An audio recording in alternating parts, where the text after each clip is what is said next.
आज हम deep dive कर रहे हैं एस राजामौली की आने वाली फिल्म वाराणसी की पहली झलक में। और ये कोई आम ट्रेलर नहीं है। नहीं, बिल्कुल नहीं। टीम इसे ग्लिम्स कह रही है, मतलब एक छोटी सी झलक जो कहानी की इतनी सारी पहेलियां सामने रख देती है। हाँ, और हमारा मिशन है आज इस पहेली को सुलझाना। बिल्कुल, जो साइंस फिक्शन को हमारी पौराणिक कथाओं से जोड़ती है। ये बहुत ही दिलचस्प होने वाला है। और इसमें जो सबसे कमाल की बात है ना, वो ये कि कहानी सीधी नहीं चलती। अच्छा। ये काल चक्र की सोच पर बनी है, मतलब हर घटना एक लूप का हिस्सा है। सुना है इसका वर्किंग टाइटल ग्लोब ट्रॉटर था। हाँ, पर असल में ये एक टाइम ट्रॉटर कहानी है। सही कहा, क्योंकि मुख्य किरदार रुद्र को हम अलग अलग टाइमलाइन में देख रहे हैं। बिल्कुल, अंटार्कटिका में, अफ्रीका के जंगलों में, और त्रेता युग में भी। ये तो सिर्फ घूमना नहीं हुआ, ये तो सीधे समय में दखल देना है। हाँ। एक मिनट, यहाँ कुछ बहुत दिलचस्प है। मतलब महेश बाबू एक नहीं बल्कि दो किरदार निभा रहे हैं। आज का हीरो रुद्र और भगवान राम भी।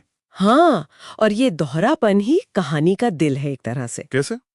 देखिए, रुद्र भगवान शिव का रूप है, विनाश और नए निर्माण की ऊर्जा। ठीक है। और राम भगवान विष्णु के अवतार हैं, जो धर्म और व्यवस्था को बचाने वाले हैं। ओहो, तो इसका मतलब है कि संकट इतना बड़ा है कि उसे सुलझाने के लिए ब्रह्मांड की इन दो सबसे बड़ी शक्तियों को एक होना पड़ रहा है। बिल्कुल, यही इस किरदार का सबसे बड़ा संघर्ष हो सकता है। तो ये सब शुरू कहाँ से हुआ? मतलब एक साइंस फिक्शन कहानी की जड़ें 1500 साल पहले 512 एडी के वाराणसी में क्यों हैं? कनेक्शन एक यज्ञ है।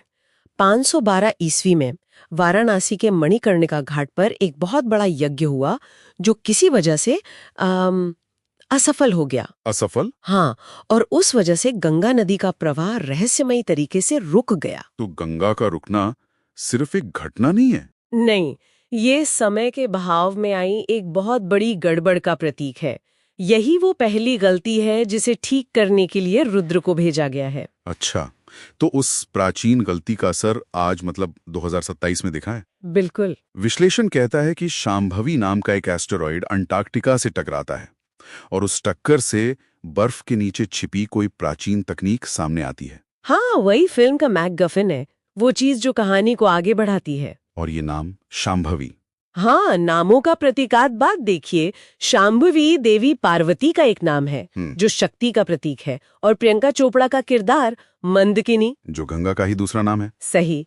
तो वो कोई आम हीरोइन नहीं है, बल्कि वो है जो समय के बहाव पर काबू रख सकती है, एक तरह की टेम्परल रेगुलेटर। और जाहिर है एक विलन भी होगा। विलन है कुंभ, जिसे पृथ्वीराज सुकुमारन निभा रहे हैं। इसका नाम रावण के भाई कुंभकर्ण से जुड़ा है। मतलब एक ऐसा विलन जो हर युग में लौट कर आता है और समय के चक्र को भ्रष्ट करना चाहता है। तो ये सब टुकड़े जुड़ते कैसे हैं? कहानी 3 हिस्सों में बटी लगती है ना? हाँ, बिल्कुल। पहला हिस्सा है 2027, अंटार्कटिका में उस मैकगफिन की खोज। ठीक है, तो पहले मैकगफिन मिल गया, पर उसे एक्टिवेट करने के लिए अफ्रीका और त्रेता युग क्यों? क्योंकि वो सिर्फ एक मशीन नहीं है, उसे चलाने के लिए 2 चीजें चाहिए। अफ्रीका से संजीवनी जैसी कोई जैविक ऊर्जा, और त्रेता युग से? त्रेता युग में भगवान राम के अवतार में जाकर आध्यात्मिक ज्ञान, मतलब तकनीक को धर्म से जोड़ना होगा। और तीसरा आखिरी हिस्सा? वो वापस वाराणसी में होगा। रुद्र अब तकनीक और आध्यात्मिक ज्ञान दोनों से लैस होकर 512 ईस्वी में जाता है। ताकि उस यज्ञ की गलती को सुधार सके। बिल्कुल, और समय के प्रवाह को ठीक कर सके। तो इसका कुल मतलब यह है कि हमारे भविष्य की समस्याओं का हल हमारे पौराणिक अतीत में छिपा है। 2027 के संकट का समाधान वाराणसी से निकलेगा। हाँ। लेकिन साइंस फिक्शन, त्रेता युग, शिव, राम, क्या ये सब एक साथ मिलाना कुछ ज्यादा नहीं हो जाएगा? कहीं कहानी अपने वजन के नीचे न दब जाए? ये एक बहुत अच्छा सवाल है, और शायद यही फिल्म का असली संघर्ष भी है। रुद्र को सिर्फ बाहरी विलन से नहीं, अपनी भीतरी शक्तियों से भी लड़ना है। शिव की विनाशक शक्ति और विष्णु की रक्षक शक्ति के बीच संतुलन। हाँ, ये फिल्म शायद यही बताएगी कि धर्म की रक्षा के लिए भविष्य की तकनीक और अतीत के आध्यात्मिक सत्य दोनों पर महारत हासिल करना जरूरी है। सोचने के लिए एक अंतिम विचार छोड़ जाते हैं।